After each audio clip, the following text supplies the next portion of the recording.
I want to talk about how Anthony Joshua, for all of his criticisms that we give to Anthony Joshua and all the things we say negatively about him, we got to keep it real in this era of heavyweight boxing. Anthony Joshua is the throwback fighter. Anthony Joshua is the modern day gladiator. Anthony Joshua is the modern day warrior. Anthony Joshua is the one that's always fighting top opposition. Tyson Fury is not. Deontay Wilder does not.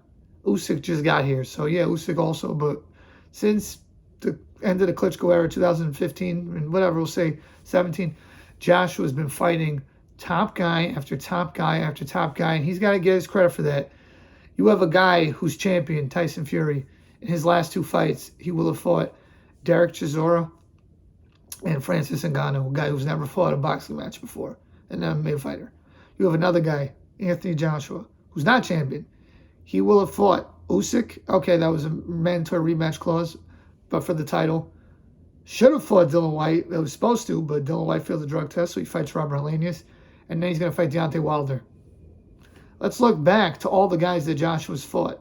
Because every single time Joshua has done a fight, that was the fight he was supposed to do at that time.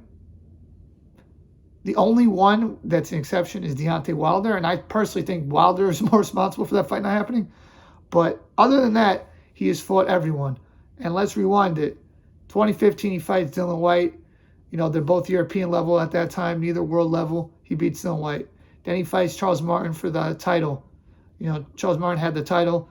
That's what you're supposed to do. You fight the weakest title holder. Like, that's just the next line of defense. Like, the next line of action. Okay. Then he fought Dominic Brazil.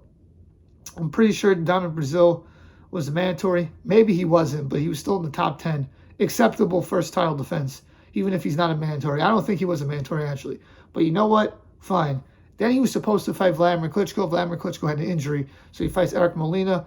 That's like a stay busy fight. Nothing wrong with that. Then he fights Vladimir Klitschko. Vladimir Klitschko is a former legend, and he fought Vladimir Klitschko for another vacant title. At that point, Vladimir Klitschko was at worst the third best heavyweight in the world, behind Anthony Joshua, Deontay Wilder, and then you had Klitschko. You could have had those three in any order you wanted at that time.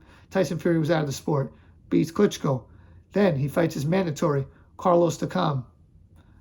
He's not vacating the belt. He's fighting the mandatory. What do you want from the guy? Then he fights Joseph Parker, has the other title, beats him. So now he's got three titles. The one he got from Charles Martin, the one he got from Vladimir Klitschko, and the one he got from Joseph Parker. Then he's supposed to fight Wilder. The fight falls through. So what does he do? He fights Alexander Povetkin, another top 10 guy.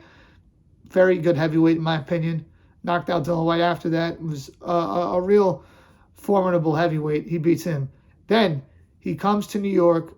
Wilder at this point and Fury, they're not able to fight him because Wilder has a deal with Showtime. He wants to do a few fight deal, and he wants to then get the Fury rematch. Same thing with Fury. He signed a deal with ESPN. He has a 2-fight deal, then wants to get the rematch with Wilder. They offer Wilder the DAZN deal, the 3-fight deal for $100 million.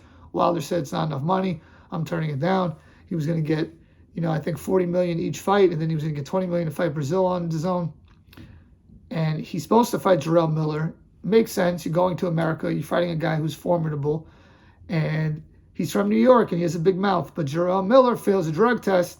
Fails like 3 of them, actually. And he fights Andy Ruiz instead as a fill-in opponent. Could have fought a much easier fill-in opponent, but he fought someone respectable. Obviously, we know what happened. He got knocked out. Then he rematches Andy Ruiz, obviously, as he's supposed to do, and beats him. Then he fights Pulev, which is his mandatory, supposed to do that. And then he fights his mandatory Usyk, where a lot of guys would have probably ducked and said, I don't need to fight him. He's a cruiserweight, blah, blah, blah, blah, blah. I'm just going to go straight to the Fury fight. Fights him, loses, then fights him again. The rematch, loses again.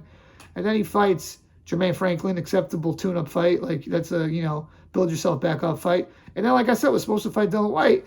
But instead, he fails the drug test, so he's got to fight Robert Helenius instead. And now he's going to fight Deontay Wilder. Joshua always fights the fight that he's supposed to fight in terms of who he should fight. I'm not talking about when the fight actually happens. I'm talking about when who he's supposed to fight. You look at the landscape, you say, that fight is, that makes sense. That's acceptable. That's appropriate. Fury doesn't do that. I'm sorry. They're Tom Schwartz, a 3-year break because you're doing cocaine or whatever. Chisora in the defense, like, okay. Ngannou, And Wilder, we don't even got to go with him. He's fighting guys, you know. Helenius is acceptable after 2 knockout losses, but you fought after you won the title. Molina, Spilka, you know, people like that. You rematched Luis Ortiz. I guess that was an acceptable fight, but it wasn't really like the public was clamoring for it. You know, you never unified. You never fought any other champions.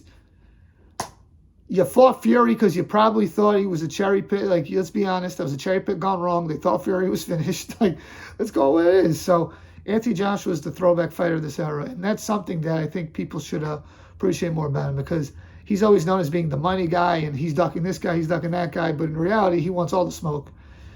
And it is what it is, man. So, credit to Joshua. And now even with the Wilder fight, he's taking this fight. He doesn't have to. He could just wait till fight Fury or whatever, and they'll probably be able to do it. So, for me, that's the what I got to say about that. He's the throwback fighter. Please like, share, comment, subscribe. Peace.